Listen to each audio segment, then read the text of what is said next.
Hey everyone, welcome back to a Liftoff PM product management interview lesson. My name is Kevin Wei. I'm a senior PM, and today we're going to be going over 10 last minute PM interview tips as you prepare for your upcoming interview.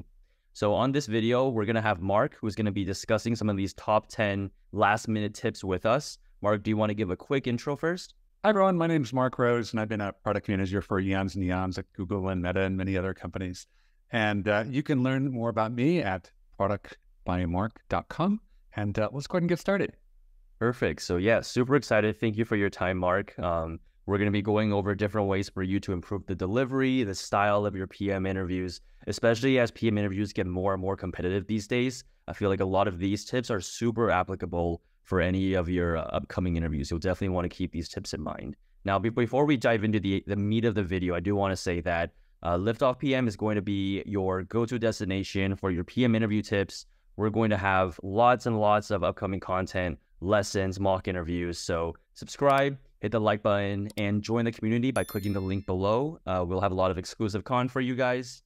That's it here. So back to you, Mark. Let's get into these 10 last minute tips for our viewers.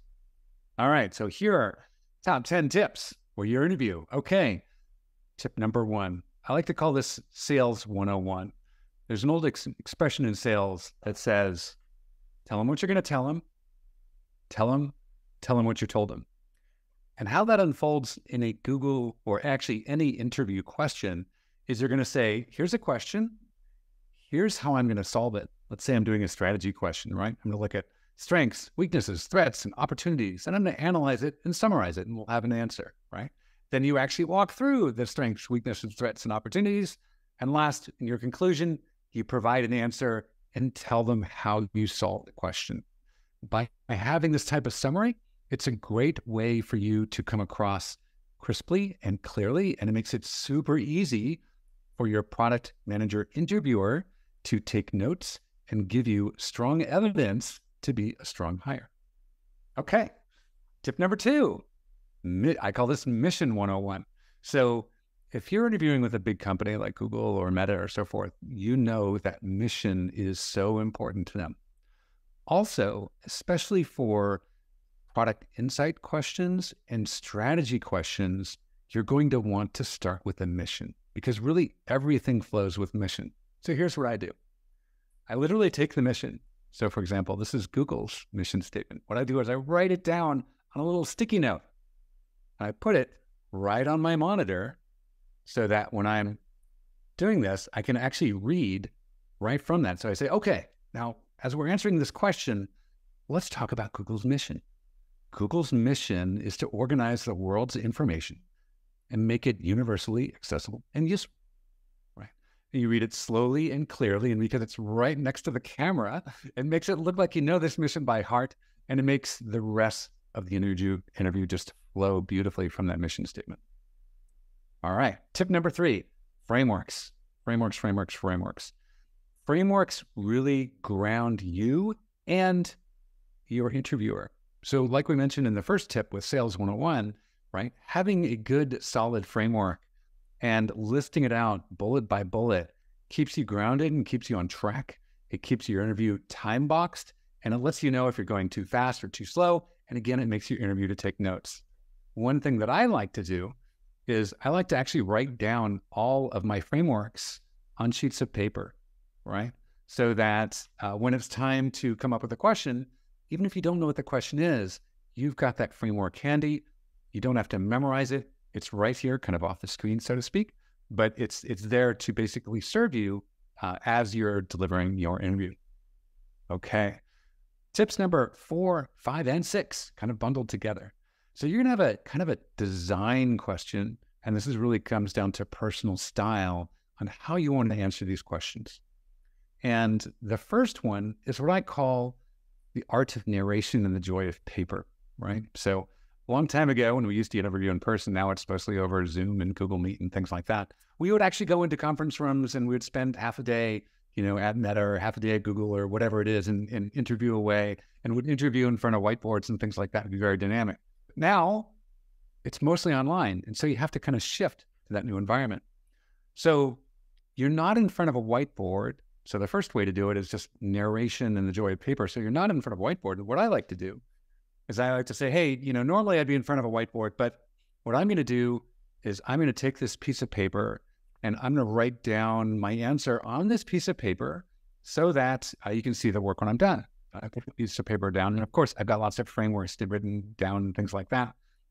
And at the end of the interview, when I'm done, I basically then show another piece of paper, which shows all of my work. And now I don't have to show them, here in the screen and things like that. I can just show them the work. And it's a really good way to show that you can get up in front of somebody, deliver a presentation, and so forth, instead of whiteboard, and you're going to do it in paper. So that's tip number 4.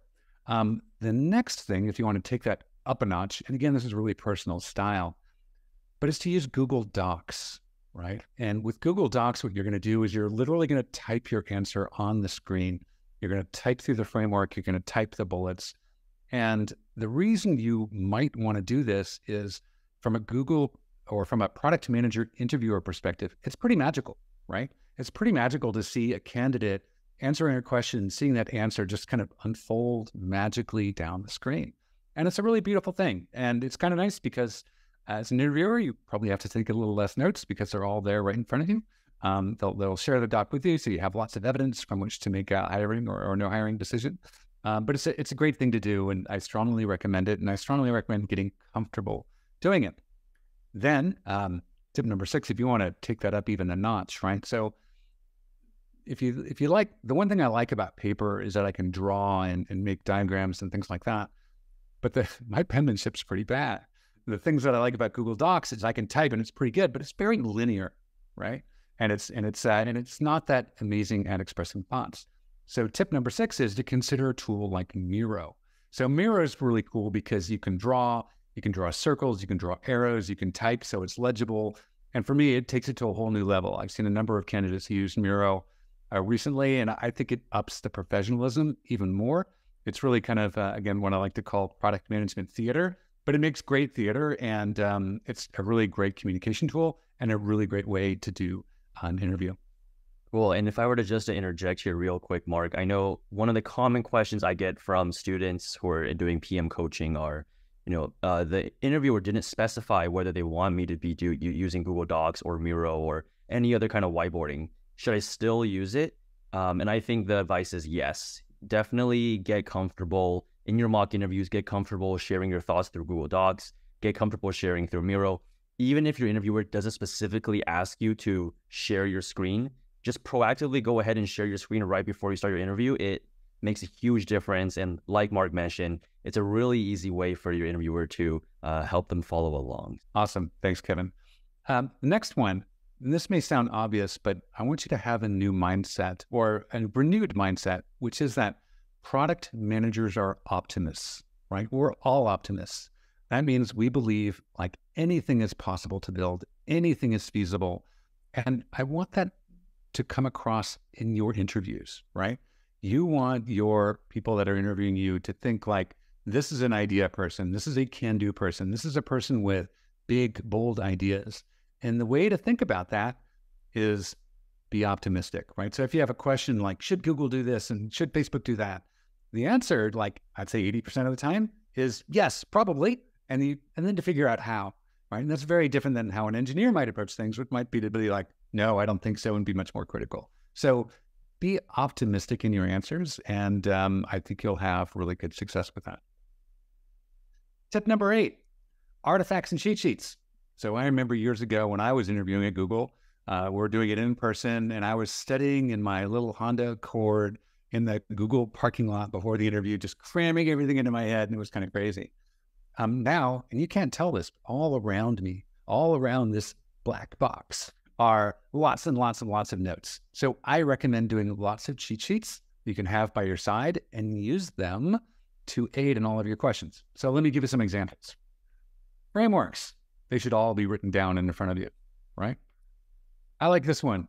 Top 5 technologies, right? Company are doing, like, what are the top 5 things they're really known for? Do research on your company, like, what are their top 5 strengths and weaknesses, right? Really good cheat sheet. Maybe you want to know their like employee values when you start getting the behavioral questions about collaboration, right? So you write down a list of what their values are, right? And then in the case of like, especially in the case of Google and Meta, which are large, broad companies, they have large product portfolios. And what I like to do is take a sheet of paper, kind of fold it in half, and on the top half of the screen, I want you to write B2B and B2C, and then list out the top products that they have in each of those categories. Now, why would you do that? The reason is when you're doing your product design questions or you're doing your product strategy questions, sometimes it's a good idea to think about like, well, what products do they have? Or maybe to fold in other products into your solution, right? But sometimes I'm at a loss of words in my interviews. So having these little cheat sheets and artifacts helps my memory and go, oh yeah, we can totally we can do a mashup of Android and Chrome Enterprise and cloud and make it all magical, whatever it is, right? But these little things will really help you a lot. All right, tip number 9.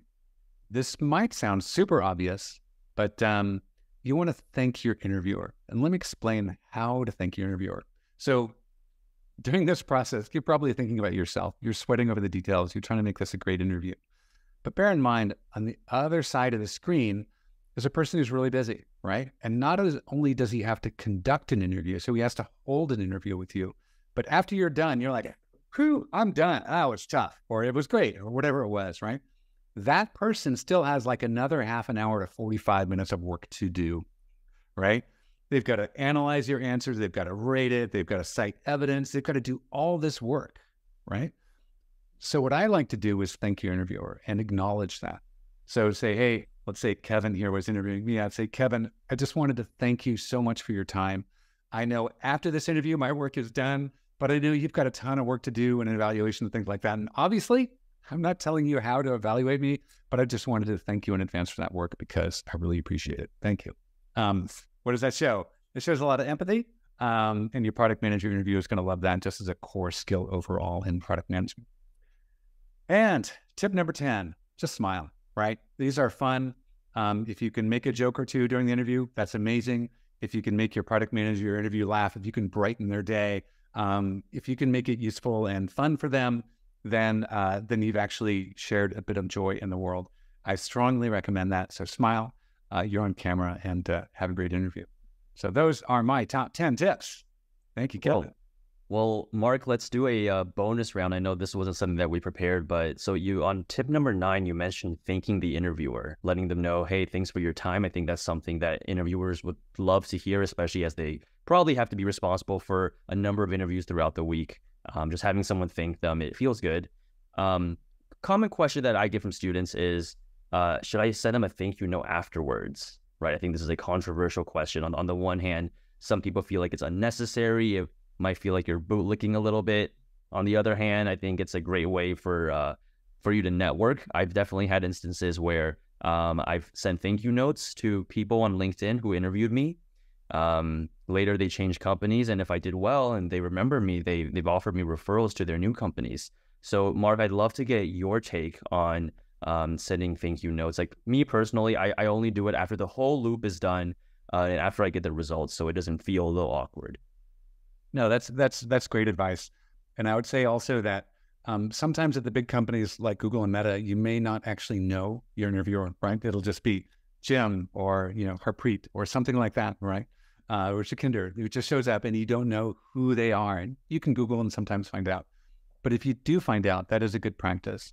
And especially at small startups or any kind of medium-sized company, you will absolutely know who you're interviewing for. And then, again, a nice note, handwritten note, sometimes too, very effective. And I know it's a lot of work, but these things are kind of what I call product management karma.